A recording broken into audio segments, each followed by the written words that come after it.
Record. Saya rekam ya. Eh, dan screen sharing tadi. Ini nggak usah.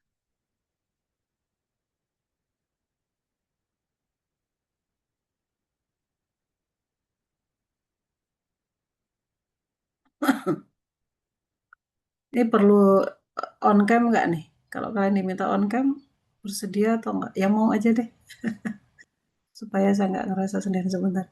Cobain on cam pada udah bangun tidur atau masih ngantuk-ngantuk ini?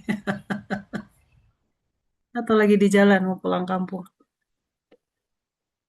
Oh, yes. Thank you Gavin. Yang lain ada yang bersedia untuk on cam? Thank you Jordi. Sebentar aja. Nanti off cam lagi. Zibran, Cesar. Oh, udah siap untuk kuliah. Ada yang masih di kasur?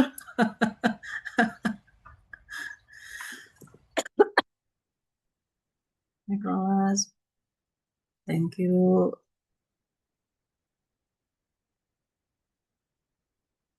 Oh, yang lain masih di kasur berarti. Ada yang masih di jalan untuk pulang. Ada lagi yang bisa on cam? Bisa, ya udah nggak apa-apa. Thank you, thank you. Kalian boleh tetap on cam boleh, mau di off camin boleh kalau ada kendala koneksi ya, nggak masalah gitu. Thank you. Eh, ini bulan puasa ini kalau bagi saya cukup berat tantangannya. Saya sakit ini, tapi untungnya online kuliahnya ya. Mungkin kalau kuliahnya onsite, sayanya udah banyak absen tuh. Badannya nggak enak. Untungnya online, ya kalau online itu tantangannya banyak ya.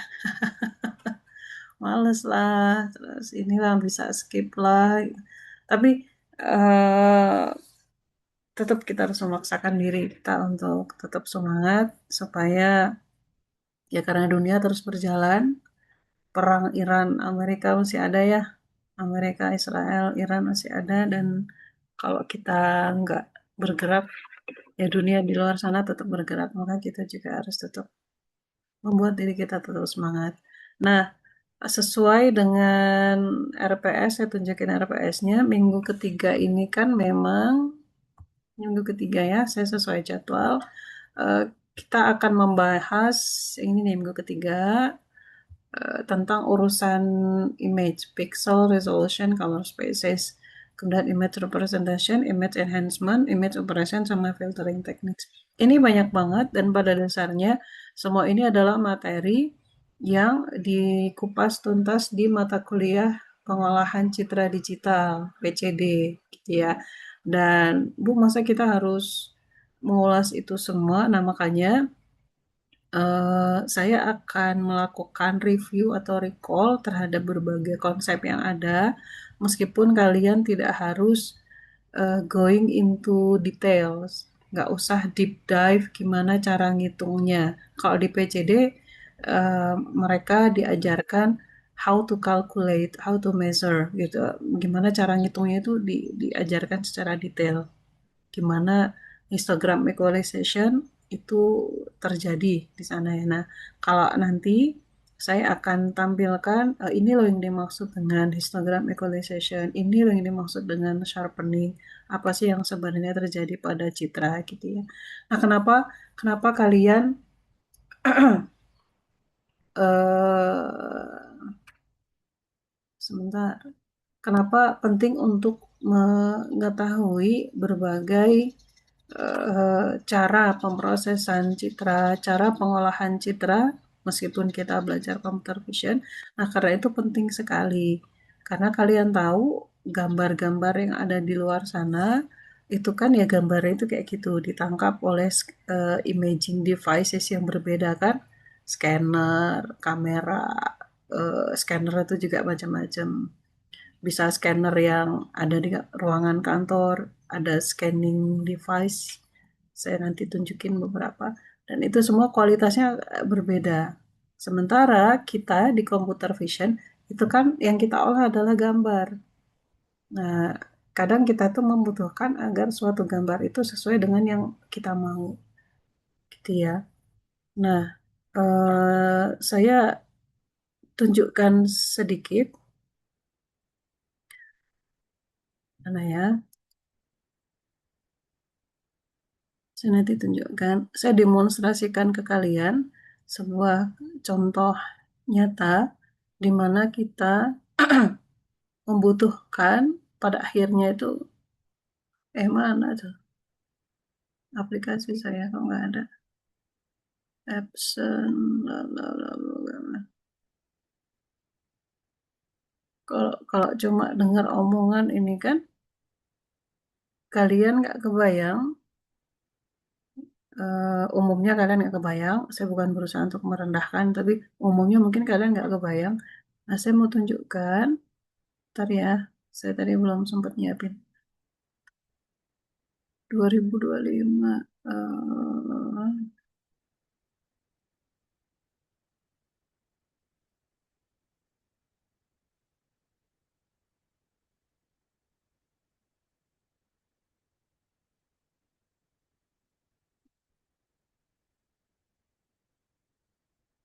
kenapa saya mau demonstrasikan sebenarnya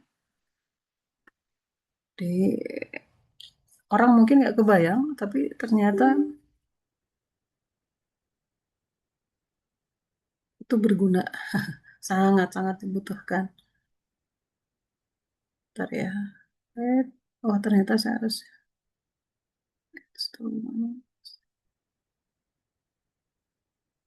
Oh ya sudah, saya jelasin dulu aja. Nanti kalau ternyata saya harus install dulu sesuatu. Kelamaan nanti nunggunya nanti ya. Nah, eh, kita saya paparkan dulu sekitar kurang lebih 30 menit, nggak lama-lama. Habis itu saya nanti akan demonstrasikan sesuatu untuk nunjukin ke kalian, oh ini tuh efeknya gitu ya. Untuk kasus dunia nyata yang memang benar-benar dipakai. Suara saya kedengeran kan ya ini? Ada Bu, ada Aman ya? aman. Thank you. Jadi intinya secara singkat pengolahan citra atau image preprocessing ini, pra pemrosesan citra misalnya kayak gitu bahasa Indonesianya, gunanya itu untuk meningkatkan informasi visual yang dibutuhkan supaya manusia bisa menginterpret dengan mudah, supaya manusia bisa lebih mudah menginterpretasikan apa yang ada di dalam gambar. Jadi kenapa manusia bukannya si gambar ini akan diolah oleh komputer? Kenapa penting bagi manusia untuk bisa menginterpret ini ya? Ini kenapa kita harus meningkatkan kualitas dari citra, eh, tapi untuk interpretasi manusia. Jadi bukannya si gambar-gambar itu akan diolah oleh komputer. Nah, justru komputer itu kan sebenarnya ngikutin maunya kita. Nah, sebelum komputer bisa menginterpret, menganalisis sesuai dengan algoritma yang kita berikan, kita manusia sebagai interpretator awal ya harus bisa memahami dulu gambarnya itu seperti apa. Itu yang nanti mau saya demonstrasikan di suatu aplikasi yang lagi saya siapin. Gitu ya. Dulu apa ya? Saya cuma belajar teori, tapi ketika bikin aplikasinya langsung dan itu dipakai oleh tenaga kesehatan, dokter, dokter spesialis, eh, saya baru nyadar, oh itu tuh maksudnya gitu ya. Ternyata yang seperti itu yang mereka butuhkan nanti ya. Nah, nah sementara itu pengolahan citra dilihat dari persepsi komputer, persepsi sistem atau mesin.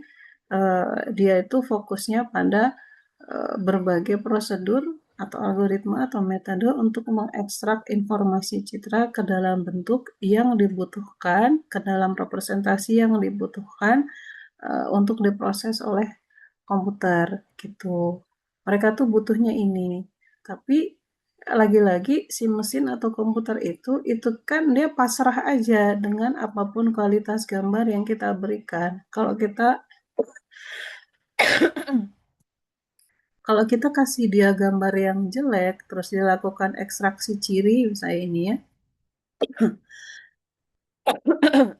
konvolusi CNN itu kan, di tahap awalnya dia melakukan ekstraksi ciri. Nah, dia akan menghasilkan ciri yang jelek nanti jadinya.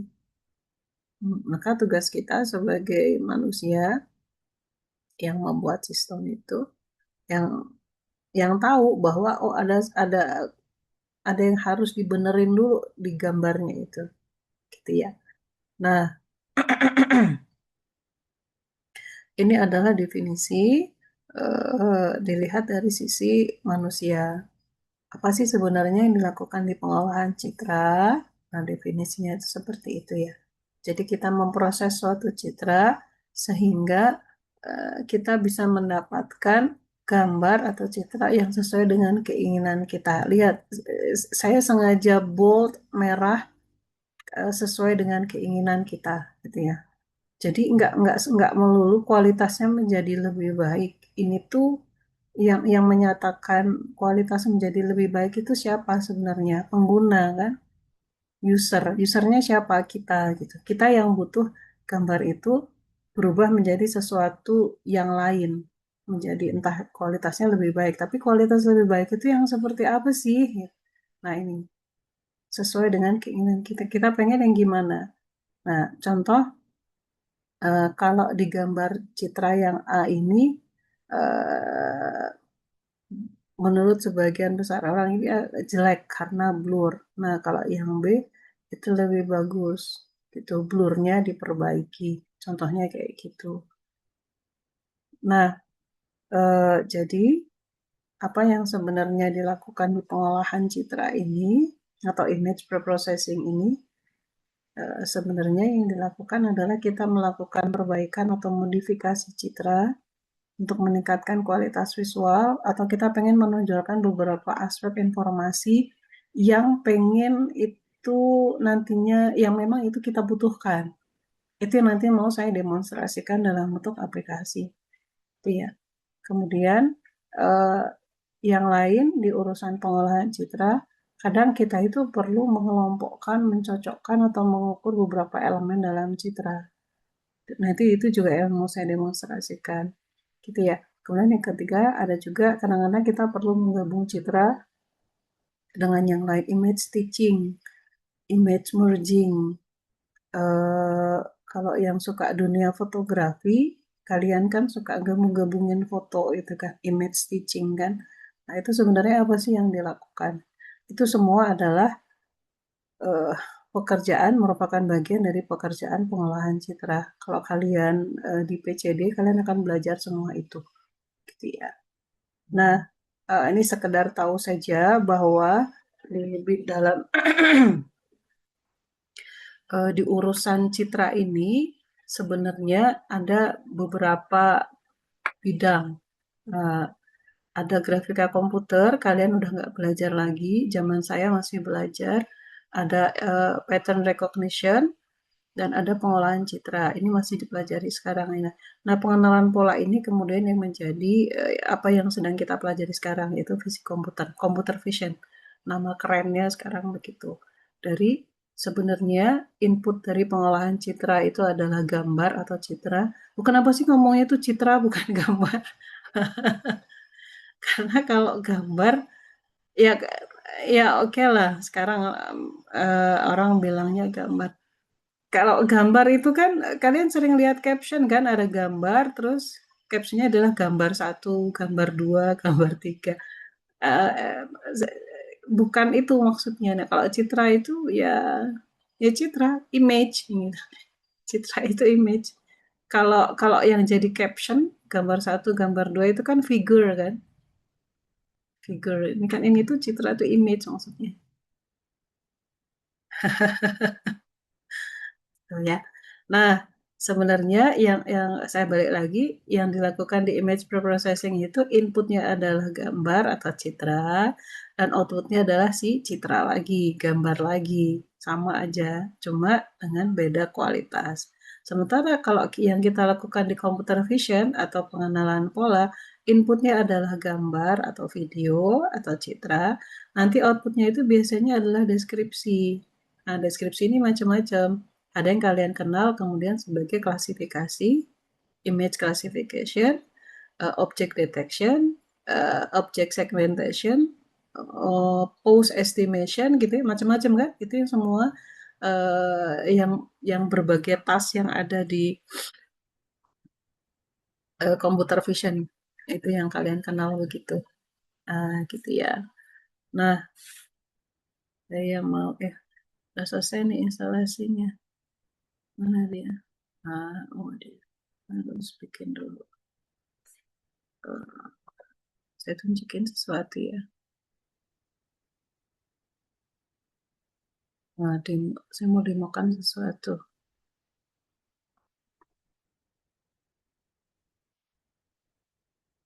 Sebentar.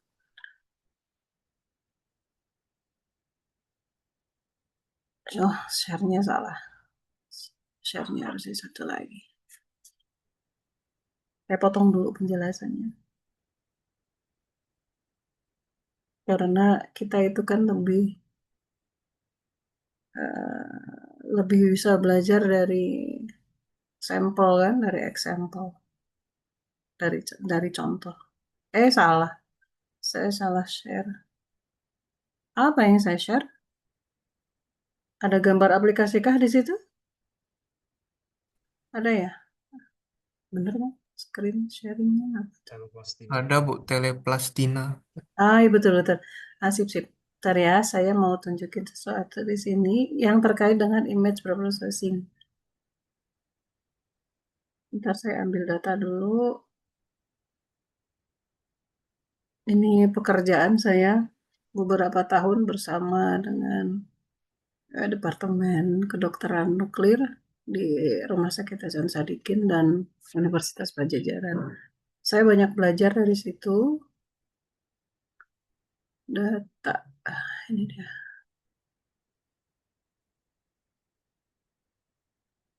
Gambarnya jelek yang mana ya?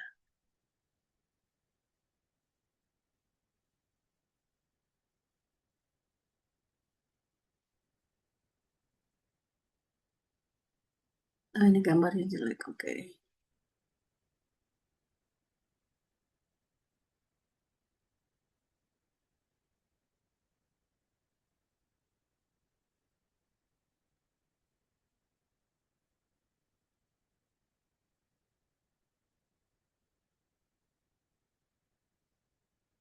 Salah. Salah.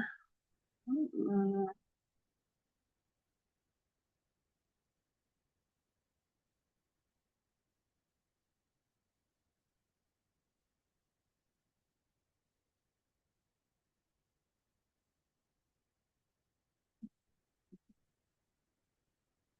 sebentar ya. Tunggu beberapa detik. Aplikasi desktop, ini yang bikin mahasiswa IF juga. eh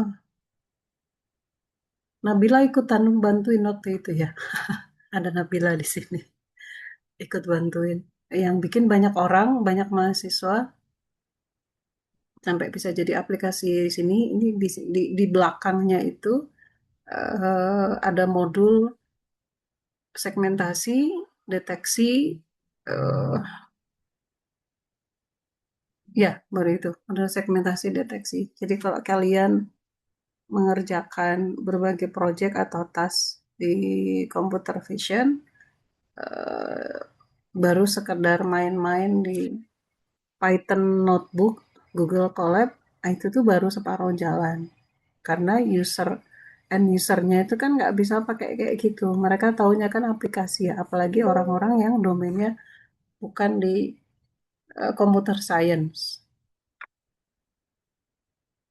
Nah, misal contoh seperti ini, ini kan gambarnya jelek banget ya. Dan begitu, memang begitu aslinya. Kita nggak bisa bilang ke user itu gambarnya kok jelek banget. Sementara kita itu pengen, sebentar, kalau kalian nggak ngerti, udah nggak apa-apa, ntar saya jelasin sebentar.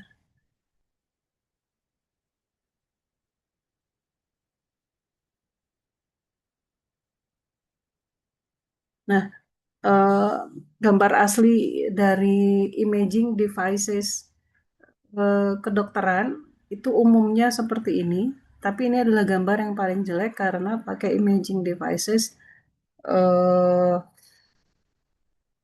gamma kamera namanya. Kamera gamma. Kameranya segede gaban yang badan kita itu bisa masuk ke situ, itu intinya. Dan biasanya karena kedokteran nuklir itu mereka bekerja dengan radioisotop atau apa ya, bahan radioaktif gitu kan. Nah, itu nanti disuntikin ke pasien, terus sesuatu nanti tunggu 3 jam, kira-kira 3 jam sampai dia menyebar ke seluruh tubuh. Terus nanti somehow sesuatu itu tuh kalau di capture pakai kamera gamma, imaging devicesnya mereka, itu tuh bisa ketangkep kayak gitu. Nah, salah satunya itu ini kan ada sesuatu, sebentar saya kasih highlight. Ada sesuatu di sini. Ini adalah abnormality yang berusaha mereka tangkap. Bagi kita itu kan nggak bukan abnormality ya. Karena bagi kita ini kan yang bagian sini itu kan nggak ada bedanya sama yang sini. Gitu, gitu kan. Tapi bagi mereka itu tuh mereka si para dokter itu tuh bisa tahu bahwa ini adalah abnormality. Maka eh ya gimana caranya kita nggak ngerti. Nah, intinya gitulah. Mereka bisa bilang itu abnormality. Nah, gimana caranya supaya pertama gitu ya, sorry, saya ulang lagi. Pertama, hasil capture dari devices user itu bisa macam-macam. Nah, dunia kedokteran itu hasil capture-nya itu selalu jelek. Bagi kita jelek ya, karena nggak colorful, grayscale, dan blurry. Ya, terus kontrasnya itu rendah. Emang begitu dan kita nggak bisa komplain. Terus mereka teman-teman di dunia medis itu pengen di sini tuh sebenarnya terlihat penanda bahwa si pasien itu menderita kanker. Nah, menderita lagi ini ya. Kemarin artis Vidi Aldiano meninggal karena kanker. Somehow dengan tadi yang radioaktif yang disuntikkan ke dalam tubuh, kita itu bisa melihat penyebaran kankernya itu seperti apa. Ini itu hanya untuk mendeteksi penyebaran kanker di dalam tubuh untuk mengetahui tingkat keparahan. Cuma itu doang untuk mengetahui tingkat keparahan aja. Terus nantinya si dokter juga bakal bisa tahu kan punya untuk si pasien kanker itu mereka juga punya pengobatan yang pakai radioaktif kan. Dalam 6 bulan nanti diperiksa lagi apakah pengobatan pakai radioaktifnya itu manjur atau enggak, efektif atau enggak. Saya kasih lihat yang mana ya? Mana ya? Udah muncul belum? Oh, enggak muncul.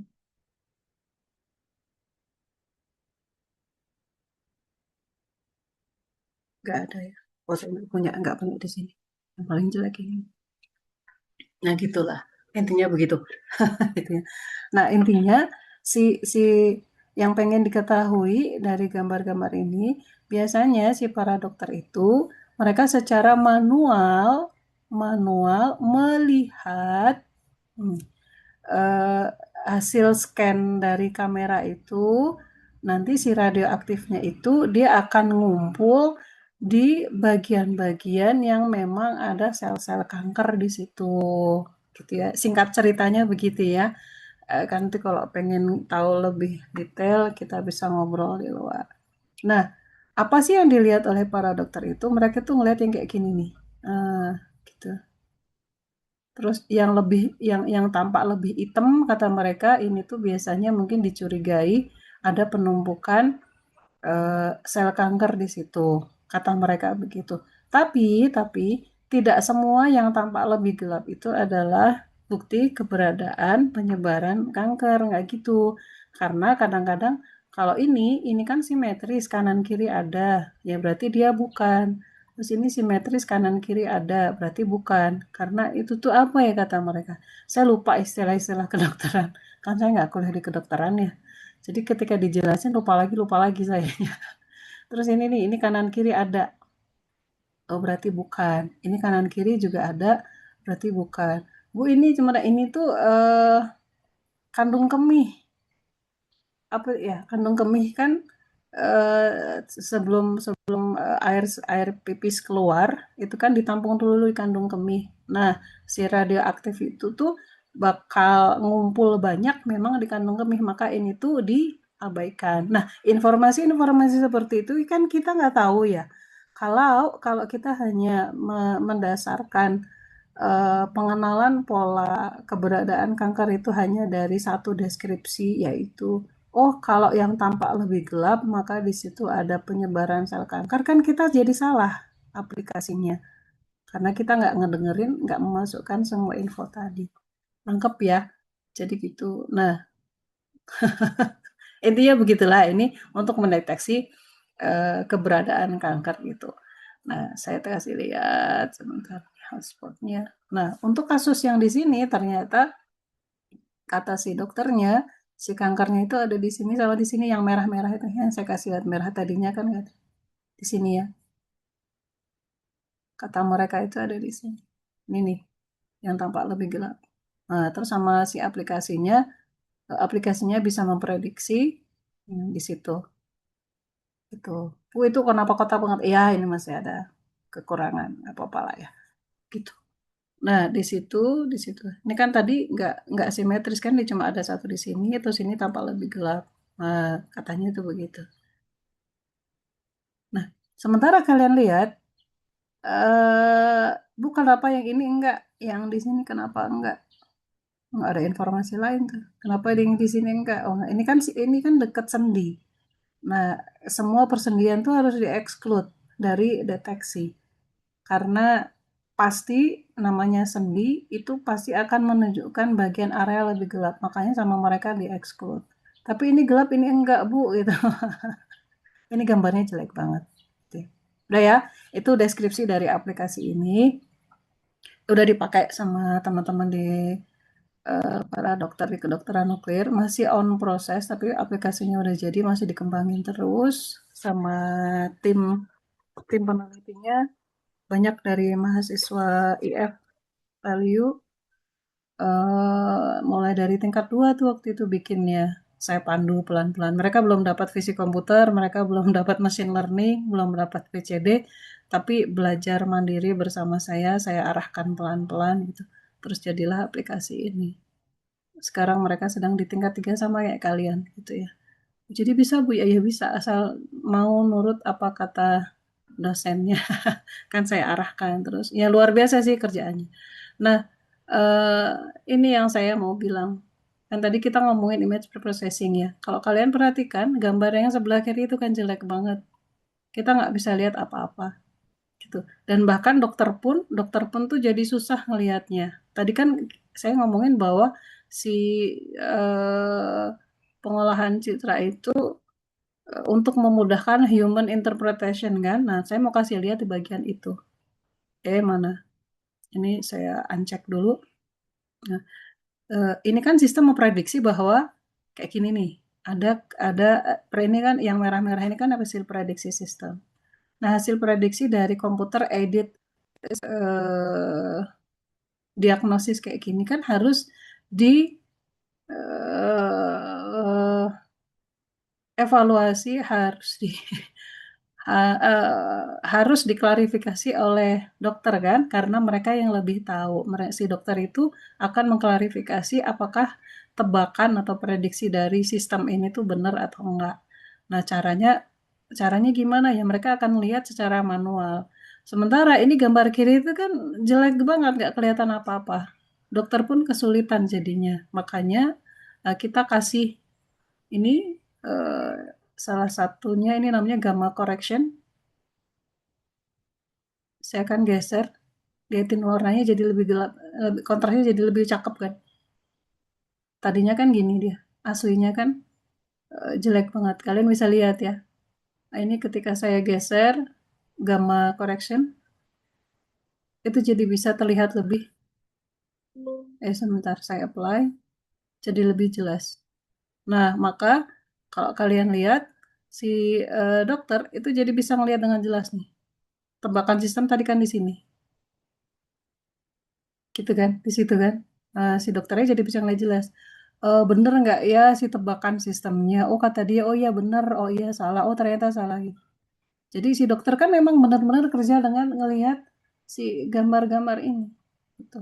Itu yang saya maksud kenapa image preprocessing itu sebenarnya sangat dibutuhkan untuk bagi interpretasi untuk membantu manusia menginterpretasikan sesuatu. Saya coba ulang ya. Ini kalau si gamanya saya polin jadi kelihatan jelas. Aslinya hasil imaging device-nya itu kan begini. Sama sekali nggak jelas. Gamma correction itu apa? Nanti ya sebentar. Salah satu teknik di image preprocessing. Di kita tuh cuma ngubah, bukan cuma ya. Kita tuh ngubah nilai pikselnya. Itu ngubah nilai pikselnya sedemikian sehingga tapi ngubahnya tuh nggak linear. Eh, Eksponensial. Nilainya diubah sedemikian sehingga yang gelap jadi lebih gelap supaya kelihatan kan, yang eh, nggak gelap itu jadi semakin terpisahkan gelap sama enggak gitu. Ini tadi juga yang saya bilang bahwa image preprocessing itu kita akan memproses citra sesuai dengan keinginan kita, sesuai dengan kebutuhan kita. Kita butuhnya yang kayak gimana gitu. Ini dibutuhkan gitu. Dan bagi kita itu kan apa ya, nggak kebayang mungkin bahwa oh yang kayak gini tuh dibutuhin. Ini yang saya bilang bahwa em,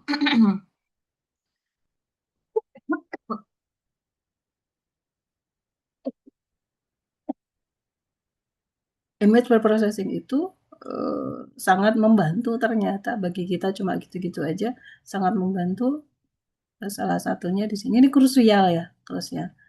Nah, kalau kalian pengen tahu image preprocessing gamma correction ini awalnya nggak ada, fiturnya awalnya nggak ada.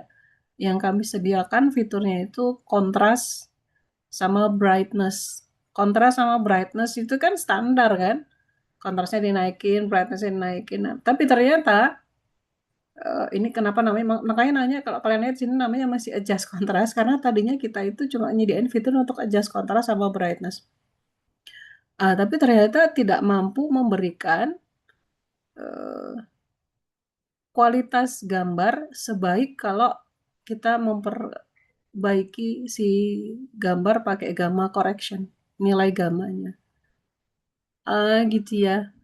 Nah, Bu tahunya dari mana? Dari ngobrol sama user. Jadi ketika kita berikan ini, mereka ngotak-ngatik kontrasnya kok nggak bisa dapet Bu Emma ya, ini kok tetap nggak, mereka tetap nggak bisa memberikan penilaian apakah tebakan ini tuh bener atau enggak, karena mereka tuh nggak bisa melihat si gambar aslinya gitu loh. Mereka tuh kan pengen lihat gambar aslinya kayak gimana. Terus somehow mereka tuh cerita kayak gini. Bentar ya saya tutup dulu. Nah, ini kan tebakannya. Mereka tuh kan pengen lihat gambar aslinya. Sementara gambar aslinya tadi kan gini kan. Bentar ya. Gambar aslinya kan tadi gini. Salah. Eh, Gambar aslinya kan kayak gini. Mereka sendiri juga ragu. Jadi para dokter itu juga butuh bantuan untuk memperjelas. Nah, scanning device atau imaging device yang ada di rumah sakit itu tuh mereka ternyata punya fitur. Mereka tuh nyebut gini, kalau di kamera yang di rumah sakit itu kita bisa utak-atik gamanya loh. Saya tuh ngedenger itu pas lagi ngobrol gitu tuh saya denger itu. Terus saya langsung cepet-cepet nyari. Jangan-jangan kita juga bisa melakukan hal yang serupa, melakukan koreksi gamma. Saya tambahkan fitur itu dan ternyata ketika mereka ngelihat, ini bukan yang dimaksud, saya bilang gitu. Mereka bilang, iya ini, kayak gini persis sama yang settingan yang mereka temukan di kamera yang di rumah sakit. Kan kalau habis capture pasien, mereka bisa lihat hasilnya di komputer sana kan, terus mereka bisa otak-atik. Jadi itulah pentingnya kita ngobrol ya, ngobrol sama user untuk tahu sebenarnya apa sih yang mereka butuhkan. Nah, mungkin Kalau user itu kadang mereka, bukan kadang ya, seringnya tidak, kalau bagi kita namanya user requirement itu susah. Mendapatkan user requirement dari user itu susah. Kadang mereka itu bicara pakai istilah itu, istilah bahasa mereka kan. Kalau domainnya beda sama domain kita computer science kan ya itu susah. Makanya butuh kemampuan untuk menganalisis apa maunya user, terus kita translate, kita terjemahkan keinginan user itu dengan istilah-istilah teknis yang ada di bidang kita. Itu ya. Contoh yang lain, ada fitur-fitur yang lain tuh apa? Nggak usah lah ya. Kita fokus pada yang mau saya ceritain. Ini juga, ini gambarnya terlalu gelap yang ini kan, terlalu gelap, si dokternya juga jadi kesulitan. Dia dia bisa otak-atik di sini nanti. eh itu. Mana yang sebenarnya ada timbunan, kanker, ada penumpukan sel-sel kanker di situ. Tuh. Ini yang hitam banget di sini itu bukan, karena itu adalah kandung kemih, dan kandung kemih itu merupakan apa ya? Ya radioaktif tuh pasti akan ngumpul di situ. Kan semua minuman kalian banyak gula, banyak apa itu kan yang kandung kemih di situ tuh. Ya, ini berarti bukan. So, itu sekedar demo. Jadi kebayang ya, kenapa kita membutuhkan image reprocessing. Itu tuh semacam jadi kayak fitur add-on, tapi uh, ya penting karena itu memang dibutuhkan untuk human interpretation, untuk mempermudah interpretasi manusia dan mendapatkan gambar yang sesuai dengan kebutuhan atau keinginan kita gitu. Saya berhenti dulu. Ada komentar atau pertanyaan? Ada yang mau nanya-nanya dulu?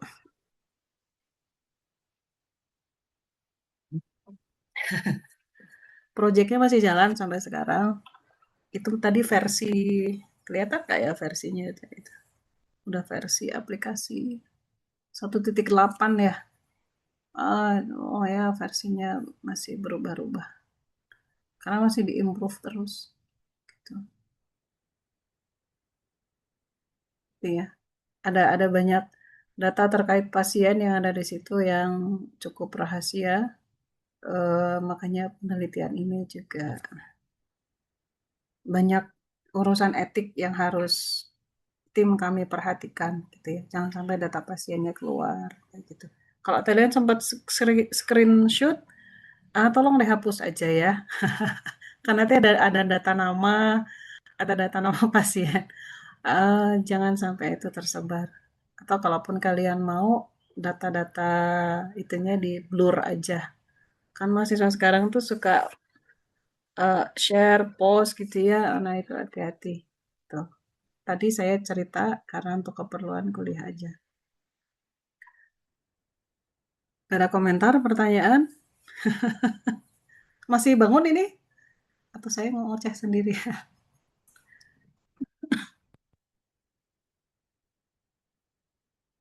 Bisa difahami ya, kenapa kita membutuhkan PCD. Aman, aman? Amin, Bu. Aman, Bu.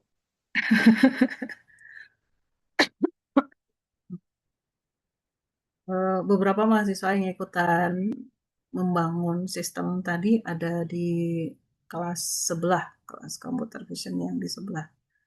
Itu. Kita lanjutin ya. Nah, jadi yang kita lakukan di computer vision itu kan sebenarnya mencoba meniru cara kerja manusia melihat sesuatu. Nah, itu tuh melibatkan berbagai hal. mulai dari akuisisi citra. Mata kita itu kan sebenarnya capturing sesuatu kan, terus kita melakukan pengolahan. Nah, semua yang dilakukan oleh mata manusia itu kemudian diterjemahkan di computer vision ke dalam berbagai proses. Terus manusia melakukan klasifikasi, itu mobil, itu anak kecil, itu orang dewasa, itu orang tua. Kemudian melakukan pengenalan, itu jalan, itu ada rambu, itu ada traffic light, dan seperti itu. Dan akhirnya manusia bisa membuat keputusan kan, oh kalau traffic lightnya hijau maka kita jalan, kalau traffic lightnya merah maka kita harus berhenti. Nah gitu tuh. Jadi semua yang dilakukan di kepala manusia, mata itu kan cuma ngelihat, tapi yang bikin keputusan, yang melakukan pengenalan pola itu kan otak kan. Mata dan otak bekerja sama. Nah, ini yang kemudian kita coba lakukan di computer vision gitu. Ini nih diterjemahkan sebagai seperti ini. Jadi vision atau computer vision itu dari geometri yang ada kita melakukan pengukuran dan kita melakukan interpretasi. Interpretasi itu kan sama dengan membuat keputusan. Keputusan yang kita ambil jadinya seperti apa. Ya. Nah, semoga kalian bisa memahami. Nah, udahlah ya, ini pokoknya di computer vision tuh kayak gini. Kita akuisisi citra dulu. Nah, pada saat akuisisi citra, ini kan banyak hal bisa terjadi. Bisa gambarnya jelek kan, atau emang jelek dari awal. Jelek kata kita karena nggak colorful, nggak jelas gitu ya. Tapi ya memang imaging devices-nya itu bisanya segitu. Apalagi di dunia kedokteran, mereka selalu grayscale kan, nggak bisa colorful. Nah, kita yang harus melakukan yang nomor dua ini nih. Nah, kita bantu di situ. Kenapa kita bantu supaya bisa dilakukan yang nomor tiga, supaya analisis dan interpretasinya menjadi lebih bagus. Karena kan tujuan akhirnya adalah bisa membantu dokter untuk melakukan prediksi, gitu ya. Bayangkan dosen, dokter-dokter yang lagi belajar, dokter-dokter yang lagi berusaha untuk mendapatkan spesialis, itu kan mereka selalu bergantung pada dokter-dokter senior, para profesornya. Kayak tadi, mana yang merupakan pengumpulan kanker. Kalau dokter-dokter baru kan mana tahu. Dan mereka apa ya, mereka sangat bergantung pada dokter-dokter seniornya. Dengan adanya aplikasi yang kita buat itu kan bisa membantu, sedikit membantu, nggak tahu sedikit atau banyak. Oh, yang ini toh pakai sistem gitu ya. Mereka bisa belajar dari sistem. Oh, ini yang merupakan penumpukan sel kanker atau enggak. Gitu. Itu contohnya. Ini ini slide-nya banyak banget. Tenang, saya nggak akan cerita semuanya. Ini tadi udah lah ya. Jadi pada dasarnya ini yang kita lakukan di computer vision. Mulai dari kita capturing data, terus kita dapat gambar atau video, misalnya gitu. Terus kita kenalan pola, terus nantinya kita bisa menghasilkan deskripsi gambar. Istilah yang dipakai adalah istilah umum, istilah deskripsi, tapi di situ pada dasarnya ada klasifikasi, deteksi, dan sebagainya. Gitu ya, ini nggak usah. Saya tutup dulu.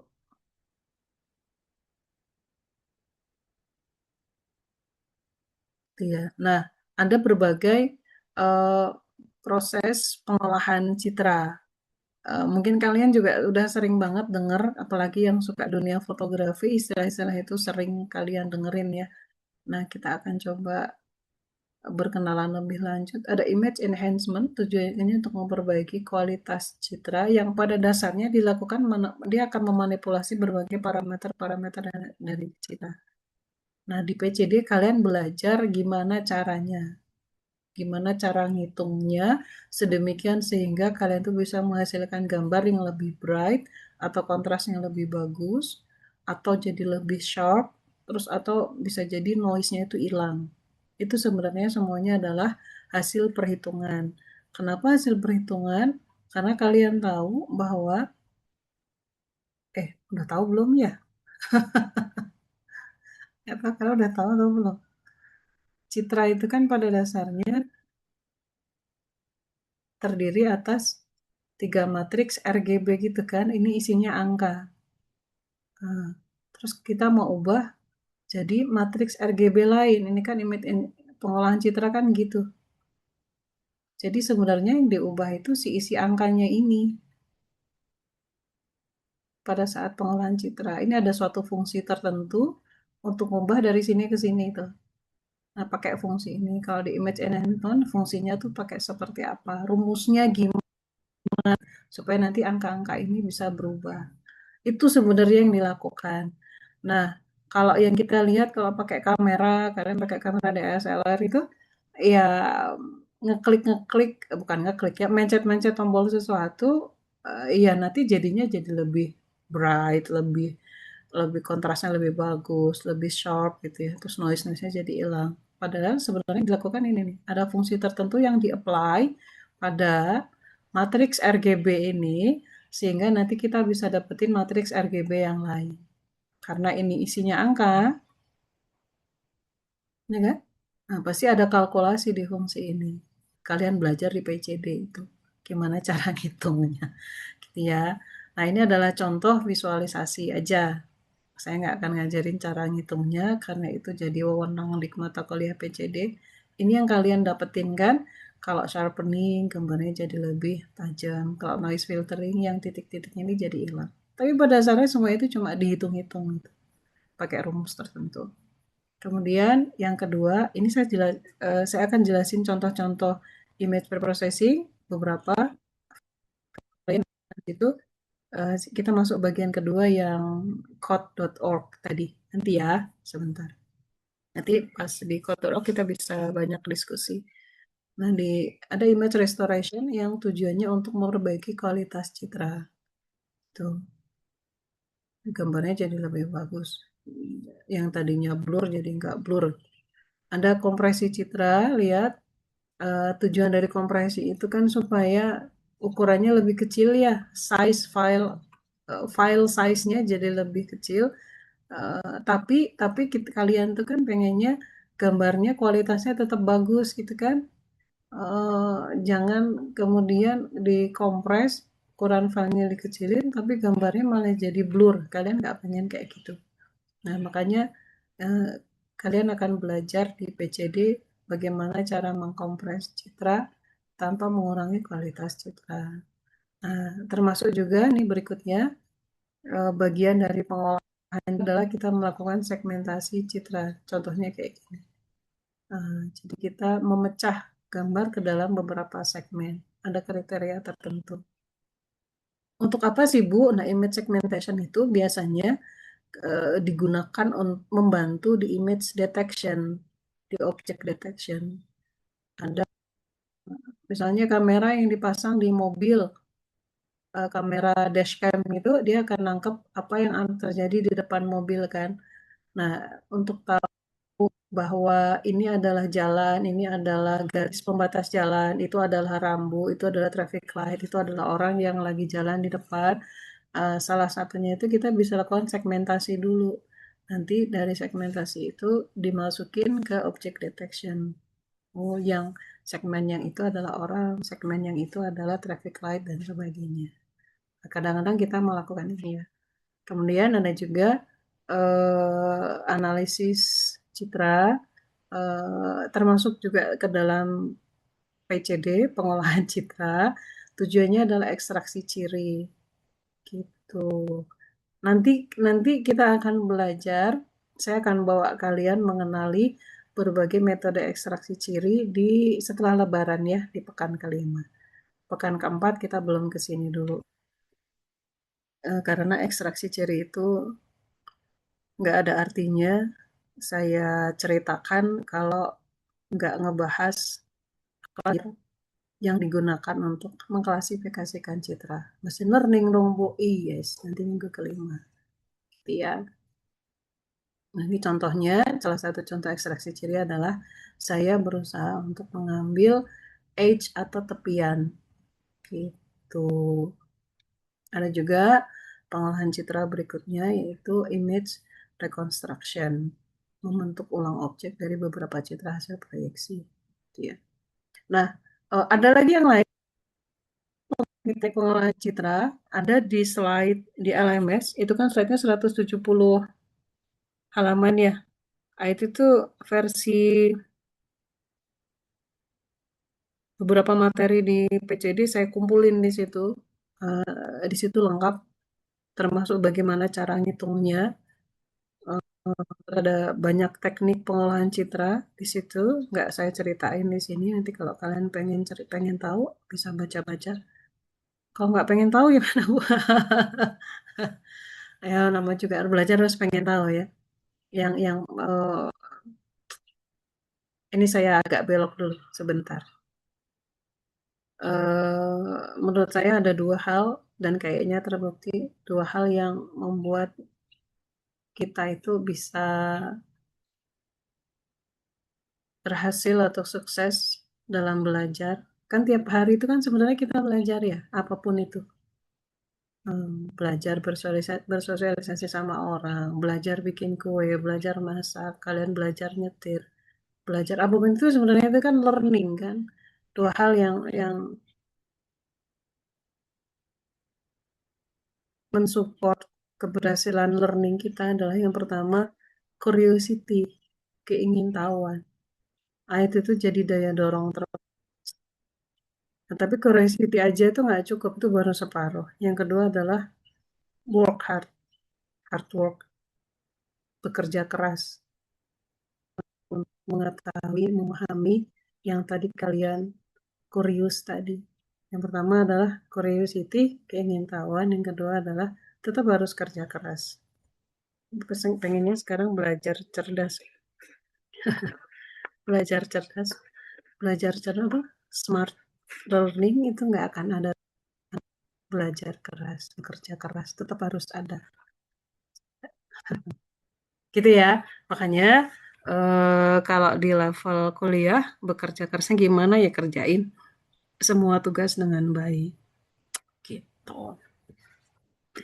Nah, kita lanjut ke sini. Beloknya tadi. Nah, di aplikasi pengolahan citra, salah.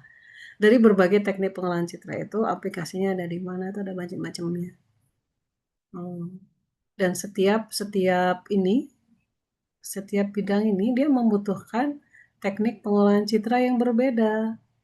Makanya kita harus memahami eh, problem-problem yang ada pada berbagai bidang ini. Nanti kalau kalian TA, misalnya TA-nya di computer vision ya, misalnya. Kan saya lagi ngajar computer vision, makanya ngomongnya itu. Kalau saya ngajarnya NLP kan beda lagi ceritanya. Kalau di computer vision, untuk berbagai domain ini, kalian harus benar-benar memahami. Gitu. Benar-benar memahami. Bu, tapi kan itu jadi membuat kita jadi harus belajar lagi, meskipun sedikit gitu ya, sedikit banyak bidang-bidang di situ. Ya iya memang, karena kan computer science ini pada akhirnya kita akan membuat solusi untuk bidang lain kan. Pada akhirnya seperti itu. Untuk pertanian, untuk bidang kedokteran, untuk bidang militer, untuk bidang perdagangan, kita kan membantu bidang-bidang lain. Maka ya kita harus memahami requirement, memahami proses yang ada di situ. Itu menjadi hal yang nggak bisa dielakkan, gitu ya. Jangan, oh saya kan nggak belajar di situ, maka saya nggak usah harus memahami itu. Jangan kayak gitu. Bahkan bahkan sekarang aja ya, eh, bidang-bidang teknik yang non computer science, mereka juga udah belajar coding. Pakai Python kan gampang tuh. Mereka itu udah belajar coding. Mereka belajar data science, machine learning, itu mereka klik running, tapi mereka beneran coding gitu. Um, Kalau ya mereka aja mau gitu loh, mereka yang non non IF non computer science aja mau untuk meluangkan waktunya mempelajari tools klasifikasi pada dasarnya kalau kita kenal sebagai data science atau machine learning untuk membantu mereka menyelesaikan problem mereka. Gitu. Kok tahu Bu dari mana anak saya di ITB yang bukan computer science, dia belajar coding. Gitu ya. Jadi Ya kita sebagai orang komputer science, jangan tugas kita adalah konstruksi solusi untuk bidang-bidang lain, ya kita juga tetap harus bekerja sama sama mitra teman-teman di bidang itu agar solusi yang kita berikan, solusi yang kita bangun itu benar-benar sesuai dengan apa yang mereka butuhkan. Gitu. Jangan sampai salah gitu ya. Nah, contoh-contoh aplikasi yang lainnya banyak ya. Nah, ini kita harus terjun ke situ, mengetahui berbagai spesifik problem gitu ya, dan sebagainya. Ini nggak usah, ini kerjaannya ini mata kuliah PCD, bukan bagian kita untuk memahami itu. Gitu ya. Ada komentar, pertanyaan dulu.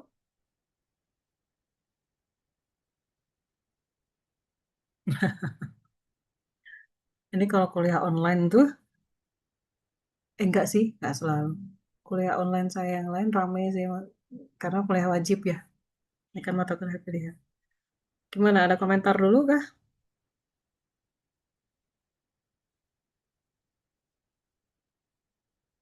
Atau kalian malu-malu?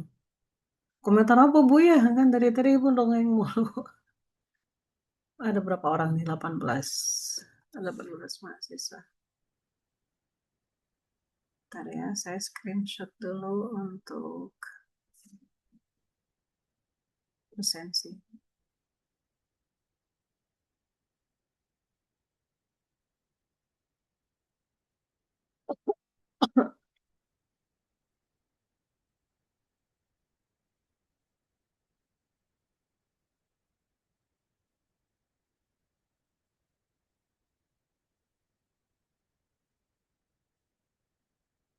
Nah, di bagian kedua, ayo pada buka code.org-nya. Banyak yang udah progresnya hampir selesai. Atau udah ada yang selesai ya ini ya. Terus saya mau ngilangin ini. Eh, Nanti kita akan bahas beberapa modul di sini, gitu ya, yang ada kaitannya dengan mata kuliah kita hari ini. Terus, ya gitu. Tapi sebelum itu, saya minta kalian dalam 15 menit coba melanjutkan pengerjaan modul-modul di sini, gitu ya. Yuk, 15 menit.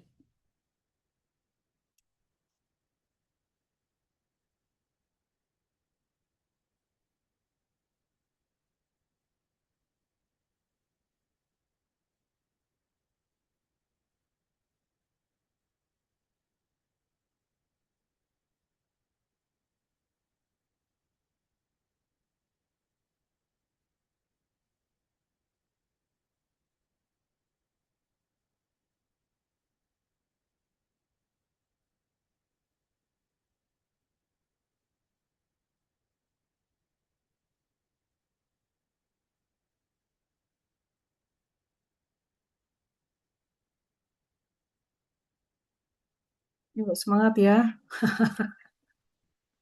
15 menit. Nggak harus selesai, nggak. 15 menit aja saya minta kalian untuk melanjutkan pengerjaan. Sampai mana nggak apa-apa. Nggak sampai selesai nggak apa-apa. Tapi coba 15 menit kalian coba kerjakan dulu.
Created Instagram with my co-founder Mike. Initially, we saw the mobile phone as an opportunity to create something new, because for the first time, people were carrying around a computer in their pocket. And we decided that sharing imagery was probably the biggest opportunity for the next 5 years, and one that we held close to our hearts, something we wanted to spend our time on. It's great to say you have an app or an idea that does X, Y, or Z, but unless that solves a real problem for people, they're not going to use it. And the question is, what problem are you solving? When people first faced the problem of how to show a picture on a screen, they had to come up with a way to break the image down into data. In 1957, an early computer engineer named Russell Kirsch took a picture of his infant son and scanned it. It was the first digital image, a grainy black and white baby picture, and that's how the pixel was born. Pixels are an interesting concept because you can't see them very easily. But actually, if you get a magnifying glass and you go up to a screen, you actually can see that your screen is made up of tiny dots of little light. What's more interesting is that those tiny dots of little light are actually multiple tiny dots of little light of different colors. There's red, green, and blue. Pixels together from far away create an image. And up front, they're just little lights that are on and off. And the combination of those create images and what you see on your screen every single day you use your computer. So you'll hear the term resolution a lot, both in computer science and manufacturers of devices will talk about it. Resolution is basically, it is the dimensions by which you can measure how many pixels are on a screen. So back in the day, when I was a high school student, it was 640 by 480, and today it's a lot bigger. And then there's the question not only of resolution, but also of density. So for instance, on modern smartphones, they fit the same number of little lights called pixels, but in a denser space, and it's what allows you to get sharper images. Now, how do you store those values of the pixels in a file? So what you do is you store red, green, and blue values in little triplets effectively, with different values that each make up a single pixel. So the values range from 0 to 255. 0 would be very dark, 255 would be very bright. And triplets of these values together compose a single pixel. An image file, whether it's a JPEG, GIF, PNG, etc., contains no so how do you store all that data? All computing and digital data are represented by bits. A bit has two states. It's on or it's off.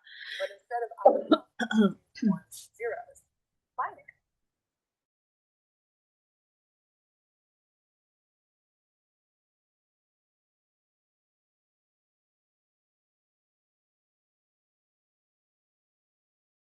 Which together are called a byte. If you know the binary number system, you know that the maximum number 8 bits can represent is 255, which is equal to 8 ones in a row, and the lowest is 0, or 8 zeros in a row. Therefore, 0 to 255 gives us 256 different intensities per color channel. We could represent a pixel of the color turquoise, for example, in our traditional decimal-based number system as 64 for a little red, 224 for a lot of green, and 208 for some blue. But a computer would have stored it as 01 00 0000 000 111 00000 1101 0000. We use 24 binary digits to represent this one pixel.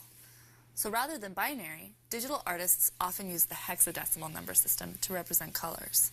So we can represent the same color turquoise using only 6 hexadecimal digits, so 40, E0, D0, which is a lot shorter. Let's say you want to modify the colors of the image. How do you do that? Basically, there are ways of mapping functions where you take the input value of the pixel, so you take an input of a red, green, and a blue value, which represents that color, remember, and then you map it using a function to a new red, green, and blue value. Let's say you wanted to make an image darker, right? One way of doing that is by taking the red, green, and blue values that come in, and let's just say subtracting a fixed constant from each of them. So subtract 50, right? And obviously you can't go below 0, but you just subtract 50 from each of them.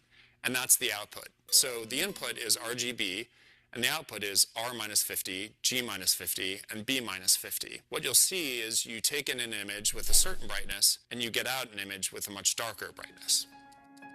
What a lot of people don't realize about Instagram is that initially people thought what it was a way of filtering your images, making your images look cool in some way or retro. And what it grew into was actually much more important, was a way of people connecting. So it's not just about seeing photos of your friends and your family, but actually being able to discover things happening all around the world. Whether that's a riot overseas, a social movement, you're able to basically consume that information in a visual way. And that allowed us to grow very quickly and be a universal platform.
Udah 15 menit atau belum ya? Udahlah ya, anggap aja udah. Gimana nih? Berhasil nambah beberapa?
Rata-rata pada nambah ya, berhasil. Ada yang enggak nambah.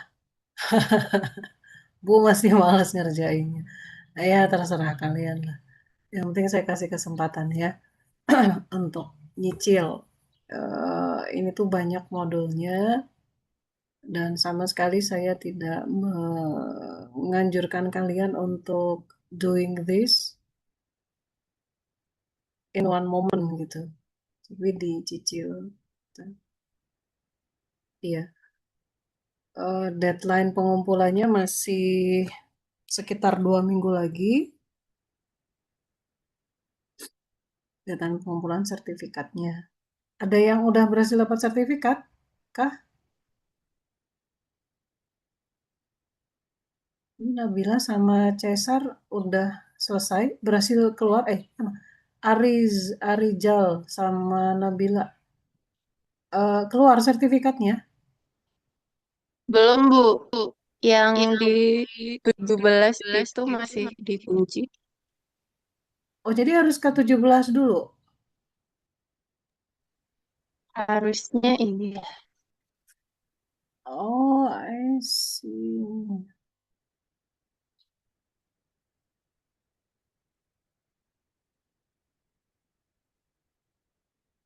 Jadi ke halang di 17 ya.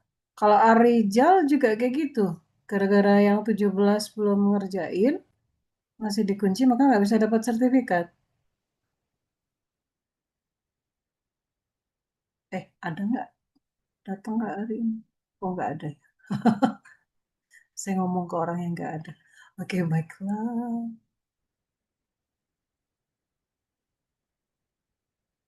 Oke, masalahnya adalah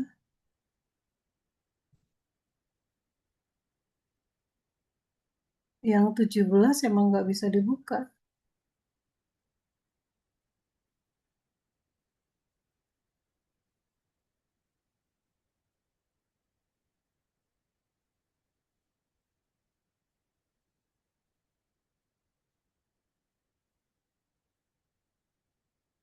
Yang 17 pun di saya juga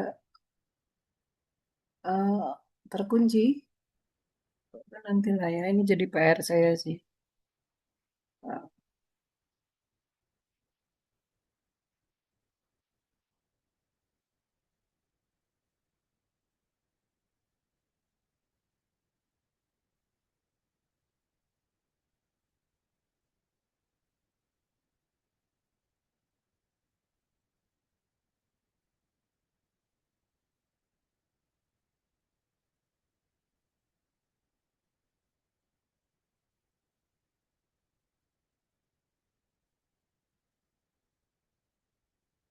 itu saya udah melakukan ini tapi nggak dapat. Kita coba lagi ya. Tunggu saya. Kita kuliah sampai jam 11 aja, tapi sebentar ada sesuatu yang mau saya ceritain dulu. Saya berikan dulu ke kalian.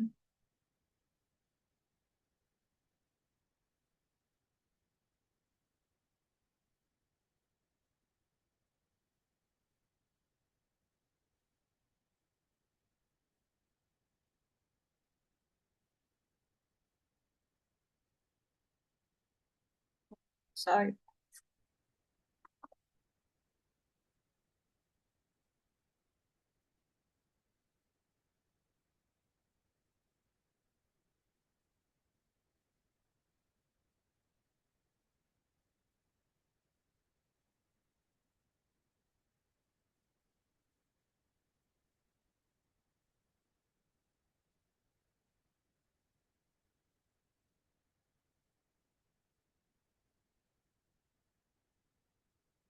nggak bisa diklik ya. Udah nanti saya urusin itu ya. Saya akan kasih kabar ke kalian supaya kalian bisa unlock lesson 17 supaya bisa dapat sertifikat. Ini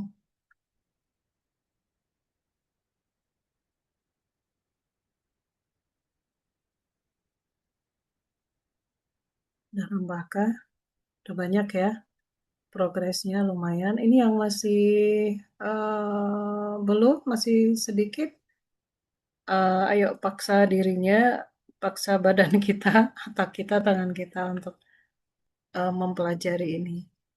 Karena seperti yang saya bilang tadi, untuk menguasai sesuatu, nggak cukup dengan curiosity aja, tapi tetap harus ada bagian belajar kerasnya, bekerja kerasnya. Ini salah satunya, ikutin ini nih, kerjain tugas yang ini. Gitu ya. Kalian sendiri yang akan dapat manfaatnya. Gitu. Nah, wait. Nah, minggu depan kita ada kuliah, tanggal merah sebenarnya minggu depan kan. Tapi kalau kita nggak ada kuliah, susah nyari gantinya. Jadi saya kita kuliah meskipun sebentar online kuliah, nggak akan selama ini sebentar. Sambil karena ada sesuatu yang mau saya ceritain di situ di minggu keempat, diseminasi riset supaya kalian kebayang berbagai topik riset yang ada di computer vision. Nah, nanti sambil sisa waktunya bisa kalian gunakan untuk menyelesaikan tugas yang ini, gitu ya. Jangan mepet-mepet, lihat waktunya kurang dari 2 minggu lagi deadline-nya. Jangan mepet-mepet, kalian yang rugi sendiri nanti. Sebentar, tugasnya ini kan.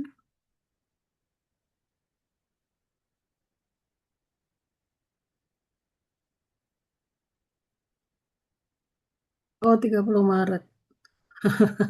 Masih lama, Bu. Ya, oke lah. 2 minggu lebih. Santai aja, Bu. Ya, ya, baiklah. Maunya kerjain ya. Jadi minggu depan kita masih ada kuliah. Kita akan bahas diskusi berbagai topik-topik riset yang dikerjakan oleh dosen-dosen di computer vision. Saya akan ceritakan beberapa, nggak cuma punya saya, tapi punya dosen-dosen lain juga, supaya kalian punya gambaran, gitu ya. Jadi minggu depan tetap kuliah online, ya 1 jam nggak apa-apa lah, gitu ya. Eh, jadi tetap masuk kuliah supaya kita nggak harus nyari kuliah pengganti, gitu. Ini materinya bagus ya, singkat-singkat tapi bagus. Saya sangat menyarankan kalian ikut mengerjakan ini. Kalau kalian nggak ikutan ngerjain tugas, saya udah ngerti, tapi tetap kerjain lah. Saya malas ngerjain. Paksa diri kalian untuk ngerjain. Makanya salah satu cara untuk memaksa diri mulai mengerjakan sesuatu itu kan kerjain aja satu dulu. Satu dulu kerjain. Mesti agak males-males, lambat banget progresnya, lama banget selesainya. Tapi ketika kita bisa accomplish sesuatu satu itu nanti biasanya akan ngikutin tuh motivasi atau niat berikutnya untuk ngerjain yang berikutnya gitu gitu ya. Jadi ya paksa diri untuk gerak satu dulu, selesaiin satu modul dulu. Nanti akan ngikutin gitu ya. Ibu nggak marah, Bu, nggak usah marah-marah. Begitu ya. Nah, ada komentar atau pertanyaan dulu tentang materi hari ini atau apa yang ada di code.org ini? Nggak ada ya, masih gampang-gampang materi computer vision. Eh, Jangan lupa mulai kerjain tugas 2-nya, bikin kelompok dan lain sebagainya. Gitu, emang lama banget ini ya, loadingnya. Ya, pembentukan tugas kelompok itu ada deadline-nya, kemudian deadline untuk pengumpulan tugasnya masih lama, masih sebulan lagi. Iya, itu kan. Tapi mulai dicicil dari sekarang. Terus yang final project-nya juga ini mulai dicicil lah, jangan ngerjain mepet-mepet. Apalagi kalau misalnya kalian targetnya adalah LOA seperti di sini, berarti kan kalian harus bikin seawal mungkin gitu. Karena LOA-nya itu kan lama. Kalau pengen dapat LOA. Nah, nanti boleh tanya-tanya rekomendasi jurnal, rekomendasi conference. Boleh kayak gitu. Feel free to discuss, feel free to ask anything. Nggak usah malu-malu, nggak usah takut-takut. Bu sungkan, nanti takut dimarahin. Enggak lah. Takut salah, takut salah nanya, takut salah ngomong. Enggak. Justru kalau kalian kuliah itu kan tempatnya berbuat salah. Gitu ya. Baik, itu mungkin yang kita bahas hari ini. Tadi berbagai contoh teknik pengolahan citra, filosofi di balik pengolahan citra, apa sih tujuan atau objektif dari pengolahan citra? Tadi udah ya, image preprocessing. Tadi sudah dibahas. Kemudian contoh nyata, efek dari teknik pengolahan citra di dunia medis untuk membantu memprediksi keberadaan kanker tadi juga sudah saya sampaikan. Terus kita juga sudah saya kasih kesempatan kalian untuk nambah progres pengerjaan tugas 1, gitu ya. Ini dipantau gini biar mahasiswanya, iya ya ada tugas, lupa, ayo dikerjain. Bu, ternyata si teachernya bisa ngelihat, Bu, iya bisa ngelihat tuh, kalian ngerjain atau enggak. Kalian ngerjain bisa diklik tuh satu-satu di sini. Tuh bisa dilihat. Kerjain beneran ya. Bagus ya LMS. Ini kan kuisnya nggak ada. Kuisnya nggak ada. Satu-satu bisa dilihat semuanya tuh. Bisa dilihat sama. Misalnya di sini saya lihat. Tuh. Mereka kalian udah ngerjain sampai segimana. Gitu ya. Baik. Terima kasih atas perhatiannya. Kalau nggak ada yang nanya, nggak ada komentar. Terima kasih. Permisi, Bu. Ada yang nanya? Permisi Bu. Hmm. Setelah ini mungkin bisa berdiskusi sebentar nggak Bu soal saya mau ada diskusi sama Ibu soal topik di computer vision ini. Cuman apa ya? Kalau bisa kita berdua bisa nggak Bu? Oke, tapi saya end meeting dulu ya, karena saya mau nyimpan rekamannya. Nanti saya Oh, kasih link baru. Tolong WA ke saya, Japri, nanti saya kasih linknya, gitu ya. oke, baik Bu. Nanti kalau yang lain mau ikut join diskusi juga boleh, bebas, santai. Gitu ya. Ini saya ending dulu, baik, gitu ya, supaya rekamannya bisa jalan, bisa terekam, bisa Oke, diproses baik Bu. sama Zoom. Gitu ya, baik. Terima kasih atas perhatiannya. Kita ketemu lagi minggu depan, masih ketemu sejam aja. Kita akan bahas contoh-contoh riset yang mungkin nanti bisa jadi insight buat kalian. Terima kasih. Saya tutup. Selamat pagi. Tetap semangat semuanya untuk apapun.